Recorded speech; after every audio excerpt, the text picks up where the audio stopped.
This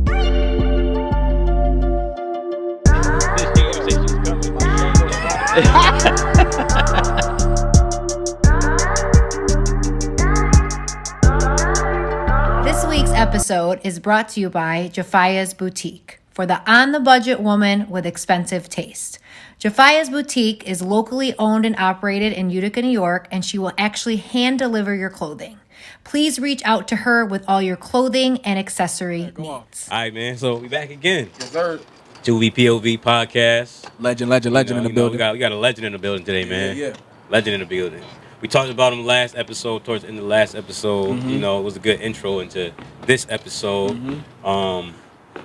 But before we introduce our legend, we're gonna introduce ourselves. Yes, sir. I'm one half of 2BPOV. I'm Ed Blackshear, aka Suave. You already know it's your boy, Jeffrey Brown, a.k.a. G.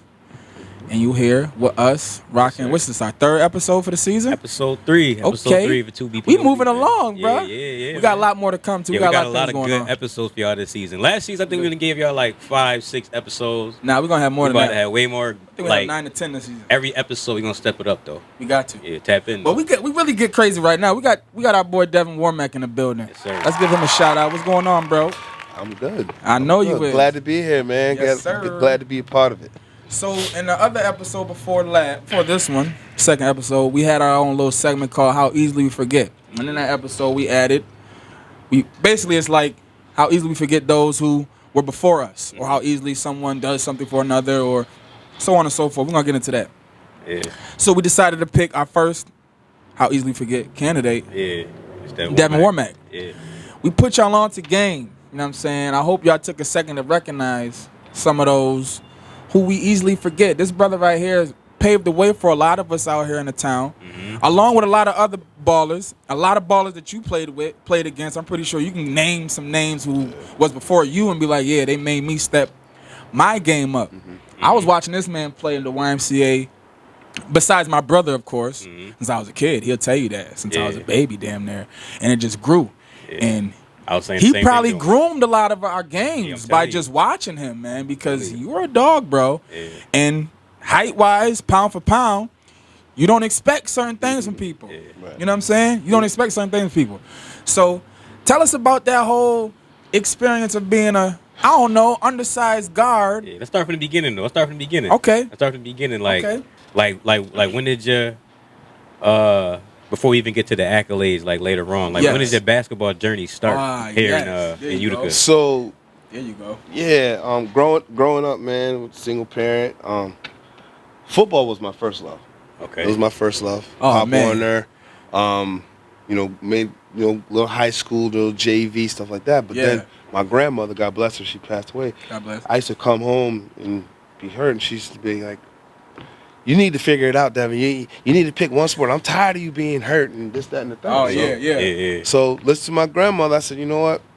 I might as well play basketball. So started playing basketball. Around 8, 9 years old, that's when I really started to play. And just going to the parks. Miller Park was my main park because I lived on Dudley Ave. And I used to go watch the Eggert and Robert Evans and the Spoons and the Jimmy Smiths and the Willie Linders. Yeah, man. You know a lot of stories about them brothers, but you got to experience it firsthand. Firsthand, live. Yeah, what was that like? And what age was it that you realized, I can hang with them now? So we had this story before. We talked about it. 9, 10 years old, I started just started playing in the parks, but they wouldn't allow me to get out on the court until I was like 15 or 16 years old. Yeah. So I used to just like sit out there and watch, like go up and down like tennis. Serena and Venus watching it. Yeah. And finally, man, I get on the court, man, and start playing. And it wasn't good. I can't sit here and tell you it was great. It was bad. I mean, I got dominated day in and day out. Not knowingly, it was getting me better. The dog in you, man. Yeah. Playing with, my partner was always George Garrett. I didn't go nowhere without him. Shout out to George Garrett. G. Garrett, man. I didn't go nowhere without that dude, man. He was a bigger guard. I was a small, quicker guard. But, without him and just, not, playing against those guys, I needed help. Mm-hmm. But then finally, we all started to grow. 17 years old, 18 years old, They had a team called Black by Popular Demand. Marvin Savage was their coach. Okay. Jimmy Shout out Smith, to Marvin. Eggert, Spoon, Willie Leonard, Chuck Benson, Vincent Hayward. These were like all the top. You naming some names I know. Yeah, we know, but we ain't watching play. Right. Yeah, we ain't watching I wish play. I had footage, bro. Yeah, I wish, man. So growing up, man, it was great because it was super competition every day out in the parks. We were Hill Village. We were a team that was just up and coming. You were young. Me, Sean Brown, George, Terry Nichols, Damian Walton, Matt Cummings, Walkery Mills. We were called Hill Village. Bernard and Tim Brown, they were our coaches and stuff like that. So finally, man, you know how they say passing the torch? Yeah. So This involves each year getting beat down. Yeah. But finally, man, we beat them up there at Addison Miller, and I think the torch was passed, man. We was ready to handle it, and that's when my basketball, begun. It started to soar. Yeah, definitely. Okay. So definitely when in that type of competition, we talking about potential pro players, y'all. We're not talking about no slouches. Those names he just named. Yeah, they all went somewhere. Spoon pops out one. Edgar pops out big time. Jimmy Smith pops out big time. I know I'm not naming everybody, but them the names that be like, bow, because we know those guys off the rip. Yeah. And plus many others that you just named. Not to discredit those guys, because I know all those names you just named, but we can be here all day. Yeah. Right. Talking about who you definitely played against. Right. And then coming up out of it, like you saying, the passing of the torch.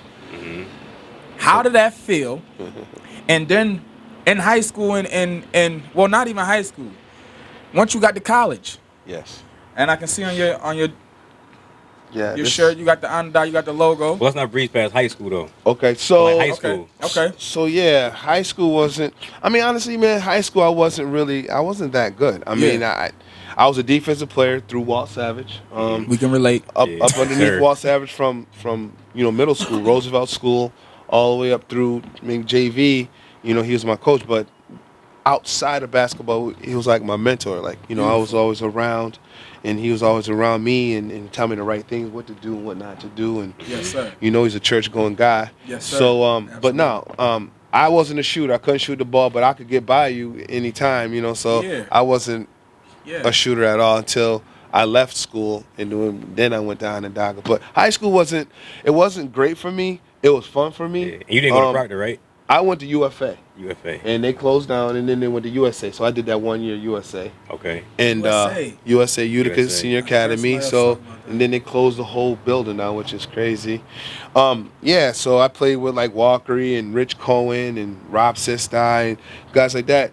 They get to shoot the ball all the time. Coach Leo didn't want us to really shoot the ball.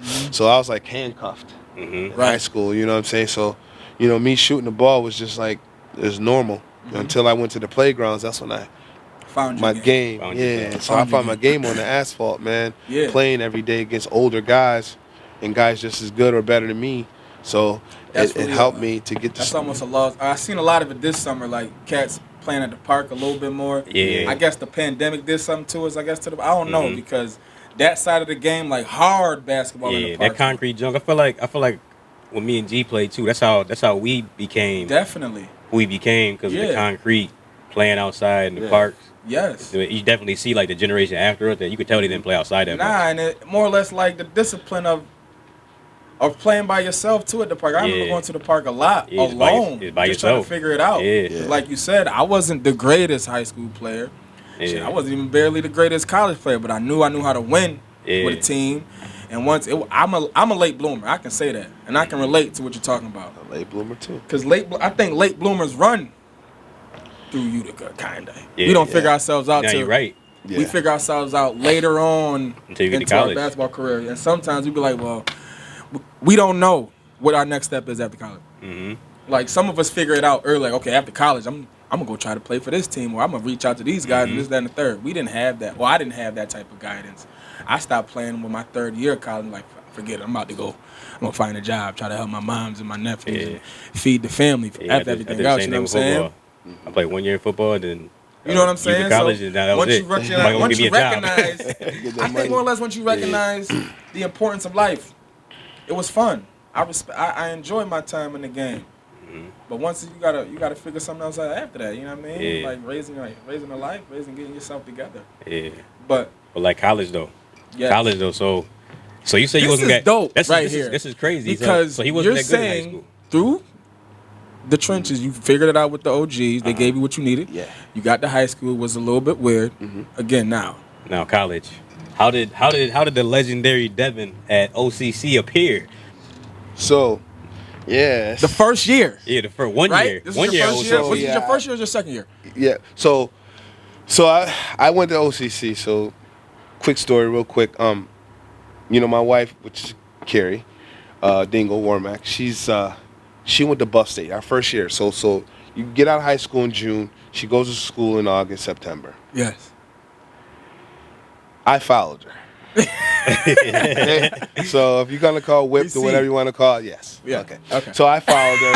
Yes, I did. Yes. I followed her, and my mother, why you let that girl get her education? I was like, I ain't trying to hear that. You know what I'm saying? Right. I'm taking a little bus. It was like $19 one way. I was getting a one-way ticket because I knew I was gonna be up there for like 2 weeks, messing the education all up. Destroy it. But she did graduate. So, anyways, Not because of you, Dev. not because of me. Not because he, Not because of me. But we gon' the thing about it was, okay, so I went there. So then, all through that semester, that's the first semester of college, I was at her college just running behind her, Yeah. So here comes January. My mother's like, either you gonna have to go to the military or you gonna do something or get a job, because Devin, you ain't gonna be sitting around here. You know how black women are. They want their kids to work and do it. I said, Mom, I'll go to the military. So I signed up military that right by Notre Dame High School. Yeah. So I'm in line, and you're about to swear in. So I'm walking. What? I'm walking, and then I just seen something. I looked and I just seen like gun shooting and like I'm just the image. I might get killed. So I'm looking, and then there's a door right here. So I said, boom, and I opened it and I hauled butt all the way down Burnstone Road. I thought these people was gonna come get me, because I told my mother, I thought you said you was going up to the military thing. I did, but I ran. Ooh, Devin, they might come get you. So that's how that was. Right. And we love you. So what happened was, here's January. I don't know why, but I didn't go to MV. No, I was told by a friend. He was like, yo, why don't you go to Onondaga? You say you want to get out of the area. Why don't you go to Onondaga? I'm like, yeah, but I got to try out. Yo, listen, man, just go up there and play your game. You can play. So I go up there, make a long story short, I make the team. Boom. Of course I was happy. This, that, and the third. First game, I break my ankle. I'm out for a whole season. Shut the front door. So the Jordan joint. So it was a blessing in disguise, because the guys in front of me, Eli and Darren, those boys was really 6'3", 6'2", 6'1", but I never thought height was a factor with me. I thought I thought I was from the big town. at the same time. You said it yourself, you're a hell boy. But yeah, so then what happened was I sat out the whole season. I got a medical red shirt. So now we're back to September again. So I sat out. Now I got a year under my belt. I got stronger. I shot the ball a lot better. Then I started to perform at a very high level, averaging 29, 11 assists. It was. I just said this last episode. I said, for a person to have 1,000, how many points you had in that? 1,060 in one season. 1,060, yeah. To have 1,060 in how many games? It had to be less than 30 or 30. 25 games. Yeah. Talk to him nice, man. What are we talking about? Yeah, man. Yo, and I think that in 11 assists, that's the record at OCC, right? It is. It's the what? It's the record. So who got? So Jalen Isaiah, y'all. My bad. I ain't about to do that to y'all. I ain't gonna do that to y'all. Jalen Isaiah, he had one season, bro. Man, talk to him. Man, average a double-double. Different. Yeah. Huh? Double-double. Yeah. That's crazy. That shows crazy growth, because he wasn't that good in high school. How can you not come to that? Like, who are you? How do you not come to a person who did that in a season and say, Let me talk to you for a second. Yeah. What are you doing here? Let's get you out here. Yeah, and that was one season at OCC. That was a point club. That was a 60, man. How did you feel? Was it an out of body experience? Was it one of them feels like you don't even know that you're going off like that? So it's just like I'm just balling. So guess what? I fell in love with basketball, and I said to myself, well, how am I gonna get to the next level? I said I think Jay-Z said it, either you're gonna rap or dribble out this MFer. And I dribbled your out. Motherfucking ass off. My mother told me straight up, Devin, I ain't got no money for school. Immediately. So if you're trying to go to school, you better do something. And I'm be honest, I came back home, I shot in the parks, I started playing ball a lot more, and I had the best season that season, man, was my postseason because I played against Eastfield, Texas, 2 guards. One was going to Iowa, the other one was going to University of Texas. And I had 32, he had 29. We lost by 5, but I think that's when everybody said, hey, this kid's really legit because he played against some good guards. And that's when Alabama State came. You know, all the black schools pretty much came. You have a story, I never heard of, just going to a black school. I'm like, what? Go to black school? I'm thinking of Syracuse and all that, Creighton and Ball State and stuff like that. That, the Ball State coach told me, yeah, we really like you, but you'll sit for 2 years. If I sit for 2 years, that means I'll be a senior? Nah, I ain't gonna go there. So the Alabama State coach came up, man, and told me, like, you can step right in, and that's dope. I took the offer. That's beautiful. Dope. That's dope. Scholarship. That was beautiful. Scholarship, free education, driving that vehicle. Mama Dukes lit that fire underneath that ass and said, you better go and get it. Mom Dukes wasn't playing around. She go and get that. I have money just for, this, but not that. Eat to live. And I understood. You know what I'm saying? Yeah, we all do. When we come from... Sometimes you need that from your parents, though. When we come from a certain, environment such as this, a lot of us are single parent households. Yes. A lot of us young men become mature faster than other men. Yeah. You know what I'm saying? And they have to become men and do things that you wouldn't normally do, like take sacrifices, which is work your ass off to make sure you get a college education, you know what I mean? Because your parents ain't going to be able to afford it. We were blessed for that, though. Yeah, man. In a way, because it taught us how to be go-getters. It taught us how to work. All 3 of us don't have a problem with working a 9 to 5 or be trying to become their own boss, which we are all destined to become. I guarantee that. But listening to this man's story is so profound. Yeah, because it shows. It resonates to all of us. It shows a testament of hard work, though, because like he said, he wasn't that good in high school. You should tell this story more often. I'll be telling him. He wasn't that good in high school, and then the man just blossomed and blew up, and he's a Hall of Famer from the beginning. No, he's a Hall from being a football player. From being a football player to switching over because he making a smart choice. Like, I'm getting injured over here a little bit too much. You know what I mean? Grandma Duke's telling me, Grandma wasn't playing. It's too much. Let's switch it up. Let's figure something else out. And you went for it. It took time. Yeah. Hard work. Something that we need to remember. Dedication. Persevered after having an ankle break. Yeah, broke my ankle, man. Which was a blessing in disguise, like you said. Yes, it was. And then pull a fucking hat trick with 1,060 points. Yeah, double, 30 points with 11 assists, man, in one season. And I know you like to defend. That was the first thing. I was a defender before I was an offensive player. So. When they got you to get the offensive game, did they be like, all right, you ain't gonna be guarding the best player on the court? No, I wanted to. There you go. Because this is the shit I'm talking about. And you know we like that. We know we like defense on this. He know. Yeah. This is what I'm saying. Well, you got. Come on, man. We don't know where we get certain things from. Both of y'all were defensive guys. That's what I'm saying. And this guy, I was telling him before. We gotta get Coach Savage on here too. All of them. Yeah, he was the first dude. Like when we was growing up, like I told him, but we couldn't afford. I couldn't afford to go to NBA games. Like my parents ain't bringing no NBA games. So like when we was watching Hoops and Dreams and all these like local tournaments and stuff, like him. Thirst, these was like dudes I'm looking at like these dudes is the dudes I want to be like because I could watch them live. Obviously, as we get older, we understand like it's levels to this shit. So even like now, I can still say that was pro like basketball. Yeah, it was. Because he was giving it to us he in was, that way. Yeah, because he was doing everything that you needed to do. Hooping, man. doing efficient guird play. Tight moves. Yeah, then you got Thirst out there dunking on people. Like it's like I'm watching him like undersized. Yeah. How tall was Thirst? What? Maybe 5'11"? 5'11", maybe right now. Maybe that's me. So like Thirst and Dev was like my two. I was like, yo, these is like my favorite players. Yes, Because sir. like I watch pro basketball. Lonnie Story. You know, Shout out to Lonnie Story. Lonnie too. I watched forgot him about a lot. Lonnie. Monster. Yeah. I watched him a lot when he was young. He was a bouncy guy. Yeah. So like these are Shout the out dudes to I was Lonnie, looking man. at. Yeah. So these are the dudes I was looking at growing We were up. blessed to see these cats play. Yeah.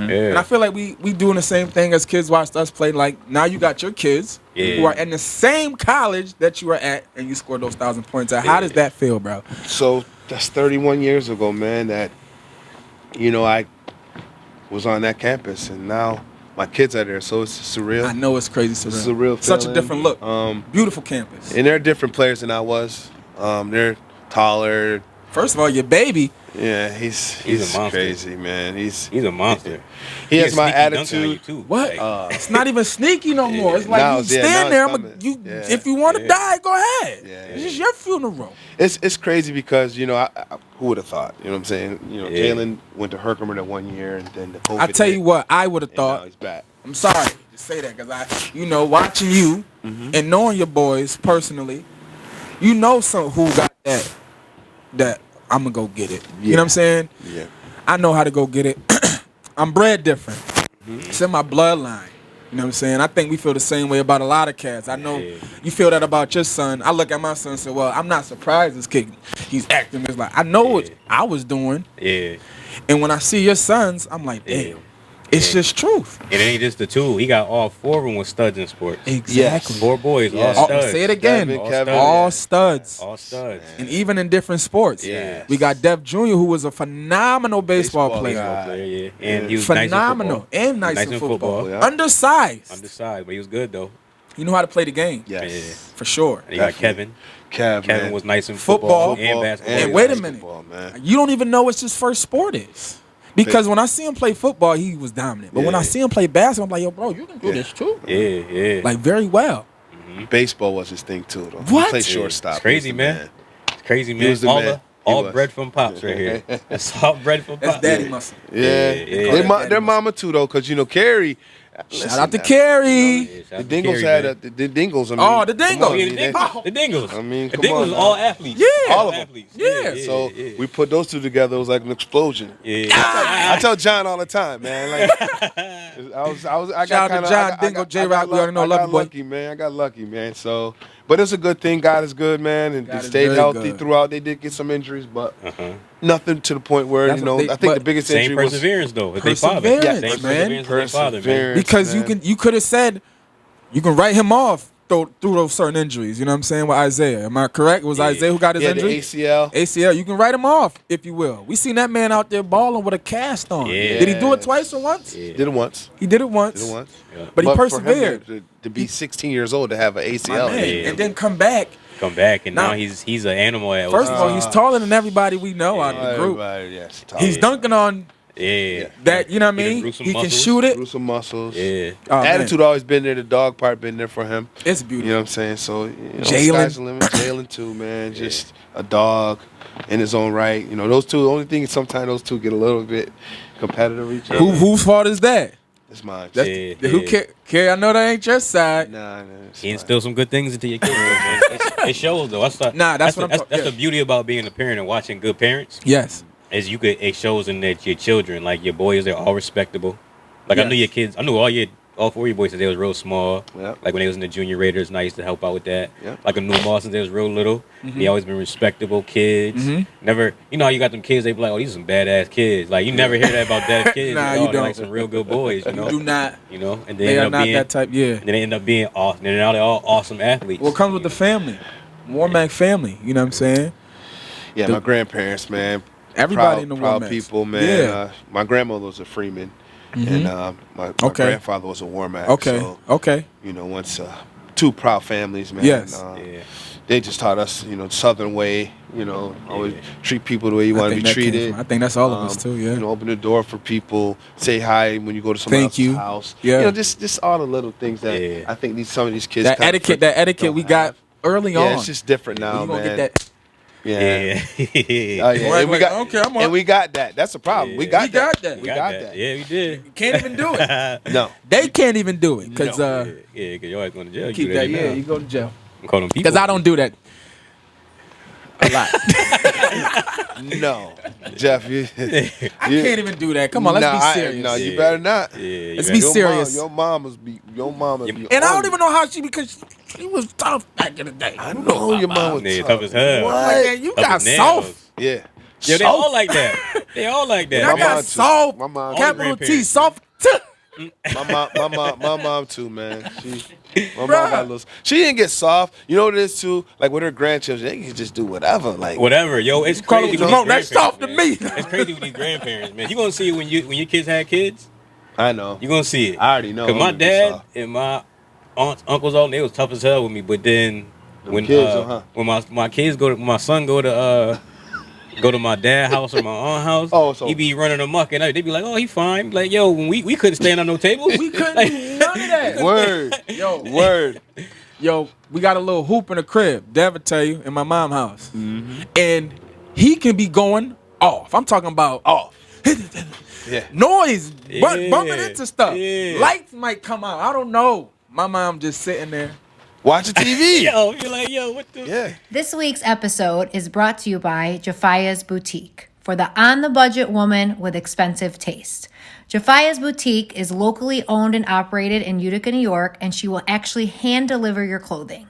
Please reach out to her with all your clothing and accessory needs. So you got through, your college career, high school career, 1,000 points, went to Alabama State. You had 4 awesome kids, Yes. married, beautiful wife, Yes, sir. But as of recent, like you said, you had some perseverance back then, Yeah. and now as of recent, you had some more recent perseverance you had to get through. Some of the tougher times. Yeah. So, And this is for people who this man has did so much for us. Let's show some respect too, because definitely. a lot of people don't have this courage to come in here and explain to us yeah. life. I, First of all, okay. how life is. Yeah. I mean, life. It definitely throws you a bunch of curveballs. It's Yes, sir. how you handle it. Oh yeah. So after my stint, actually, the other piece after college I was in the Sacramento Kings camps. I didn't make it, of course, and I went to Winnipeg, and then Cyclones didn't make that. So I came home, and my grandmother passed, and I was tough. But nah, man, after that, man, I just felt like, all those things were failures. But my thing was, I started to party. I started to hang out. Started to drink a lot. The toughest thing was, once I started doing these things, I started to separate from my wife and from my kids. I started to isolate myself, and I started getting addicted to drugs, alcohol. I was a crack cocaine user. As hard as it was before, I could talk about crack cocaine because the guilt and the shame part is over. Very much. Do so. you understand what I'm saying? Absolutely. I used to be like, oh, not Dev. I'll be scared to say it, but, I want people to understand it can happen to anyone and anybody. Absolutely. Absolutely. The best people. It destroyed my family. It destroyed friendships, trust issues. It killed my mom pretty much. My wife, we separated. My children were upset. I was their superhero.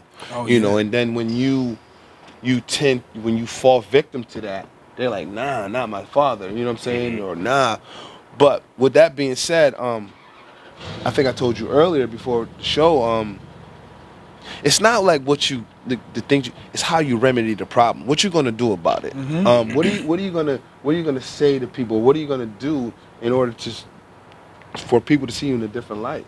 And that's loving yourself. I didn't allow myself to love myself. You feel me? Like I just was like, I could just do this, do that, and get away with it. Yeah. But it started destroying things. I mean, really, really bad. So what I did, I picked myself up. I went to rehab.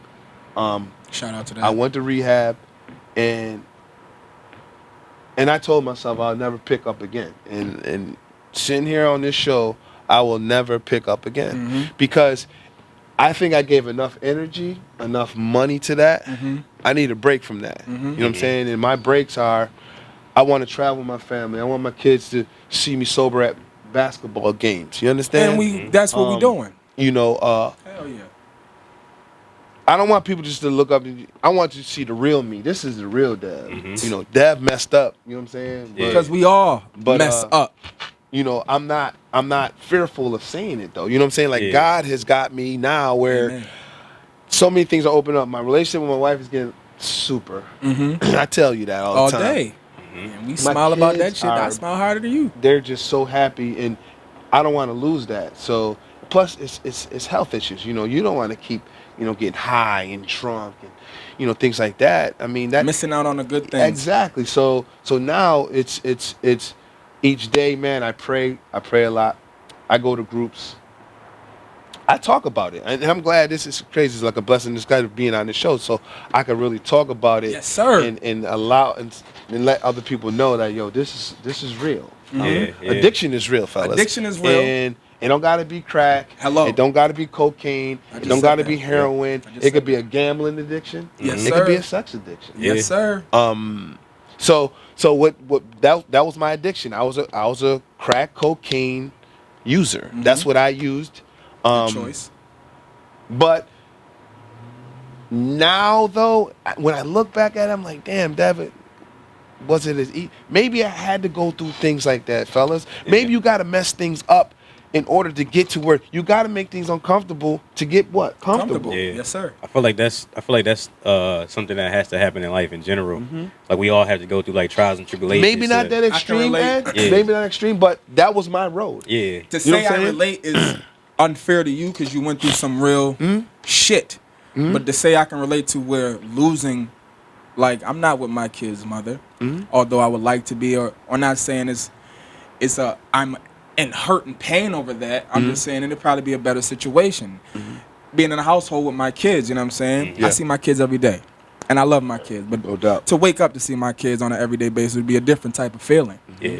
And I understand that because I had to do dumb shit and lose that part to figure out, bro, that ain't the motherfucking way. That's not bro. the way, man. It's so much more love and growth and staying at home. Yeah. But sometimes you, like I said, you gotta go through things to like change you. It just gotta change you. But then on the other side, That's the relate part. On the other side, yeah, you get better on the other side. Yeah, you do. Like You get you'll smarter. realize that. You get stronger. Yeah, you get stronger. You each understand time. I have to be strong if I can get through that and then come up out of that. You know what I'm saying? You have to be one of the strongest men I know, Dave. Yeah. And that's all jokes aside. I've been with Appreciate this brother for too long.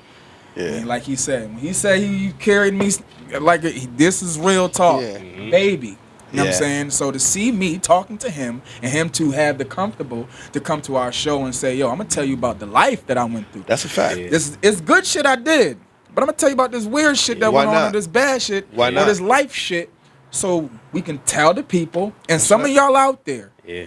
Now, a lot of y'all out there who are probably at the age of what, 16 17, 20, whatever age you at, and are going through something and you're like, not me. Yeah, brother. That was me. Yeah, brother. That was me. It's you. It's you. Yeah. If you're on a consistent basis doing something that's deteriorating your family, That's right. yourself, first yourself, Yes, sir. your family, Friends. you know, people who love you, That's right. you know, you got to recognize that. And then when you do, this is what happens. You recognize who you are. You persevere once again. That's right. And help yourself, man. Man, Help yourself. Go this get is a help. story. Like this is a testimony. Like in our community, we kind of like shy away from going to get help. We kind of like the black community. the black community, because our community, I totally agree. Yeah, you kind of shy the away black from going to community. get. And I'm not saying it's a black or white thing. I'm just saying I'm speaking on the people who look like me right now. Yeah, because sometimes people look at you like you're crazy or you soft. Yes. Or like, you know, like if you scared that somebody you're gonna see somebody that work at McDonald's or some shit that know you. Yeah. They see you walking into Judging a you. addiction facility. I seen somebody said if you getting certain couple $300 $400 a week or something like that, then don't hit my inbox. I wanted to say, man, that man got a job. Yeah. How dare you? Yeah, it's just too much shame in our community. How dare you put this man down for working a 9 to 5? Yeah. You know what he could be doing? He could be running in your house or in your car without a problem. Yep. You know what I'm saying? And it's scary that we have to talk about this like this. Yeah. That we put each other down. And it's usually the women who put down these men who don't have much, because we look at women like, yo, I want to treat you and make sure you're this, that, and the third, but I feel like I got to have X, Y, and Z to do that. And I'm not saying not all women are like that. Not at all. But a lot of these men, that's why they go bonkers or buku over certain things, because they want to please something. Not just women. They want to please their group of friends. They want to please a crowd. You know what I'm saying? Just like we talked about the other week in our first episode. These kids out here carrying guns. Yeah. It used to be 1-2 people have guns out of a group of 7, which is bad. Now it's all of them. All of them, man. And guess what? Only 2 of them really ready to shoot it. If not none of them want to shoot it. None of them want to shoot a person or kill a person. Half the people might shoot a person and they die. So here, man, we all think that you hit an artery and it's over. Our culture right now, to me, is fucked up. Big time. Because like people, I think actually it's getting better with like our generation. Our generation kind of like want to like break chains. That's like, I don't know how to explain. Yeah, because like some of us are going to get therapy. We're not afraid to talk about these things. We're not afraid to be emotional. No, we're not. I know like a lot of people my generation, like a lot of people around my age. I'm starting to see that people are not afraid to be emotional, cry. You know, because once you recognize, talk to your man like, yo, I'm going through this. Like I know, like when we call each other all the time with our issues. Yeah. Do we not? Yeah, we do. We talk about, man. Yeah. You know what it is. Yeah, we do. So to have that, like I said, it's beautiful. I know I can call you anytime. You know you can call me anytime. Definitely. I don't have to have that conversation. Yeah. If I'm available, I'm gonna answer that. You know what I'm saying? No question. Yeah, that's perfect. And we need more of that. I think too, what truly helped me out a lot, and being that you guys are younger than me, even the posts I put up, I think, and I know this is a fact, I have more people that love me than to see me go down that road.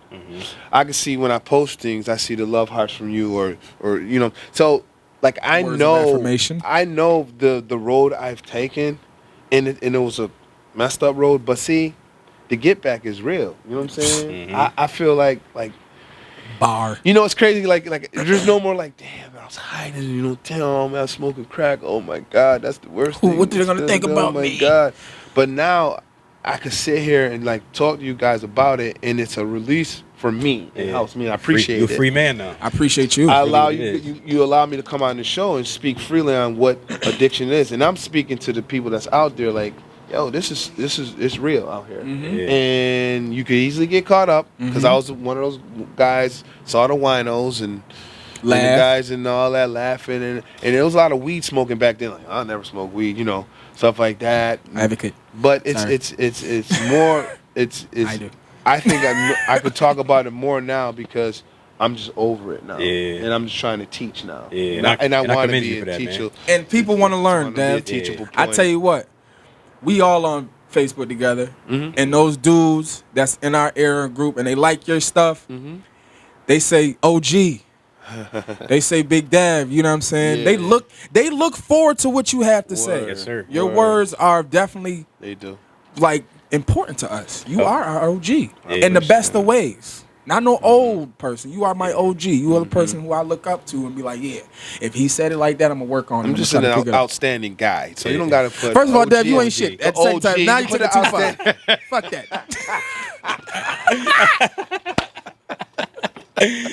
Love you, boy. Love you too. For real, man. But let's wrap it up, though, man. Let's wrap it up. Like, yo, first of all, I'd like to thank Devin for coming to the show. Hell yeah. Yo, this man is really a legend. Like I keep saying, one of the first people I watched play basketball. He's our legend for sure. You know, I always looked up to him in ball.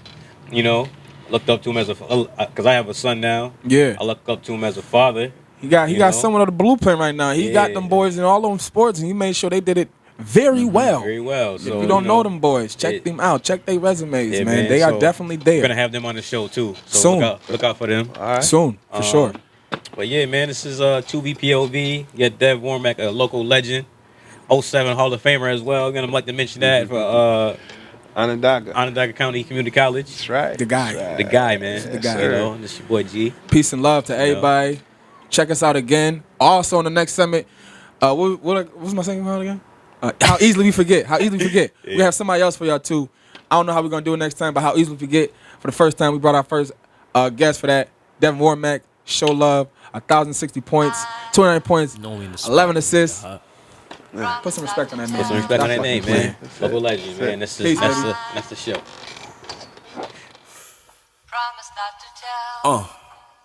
I heard he mad about a bitch, talking big shit on the net.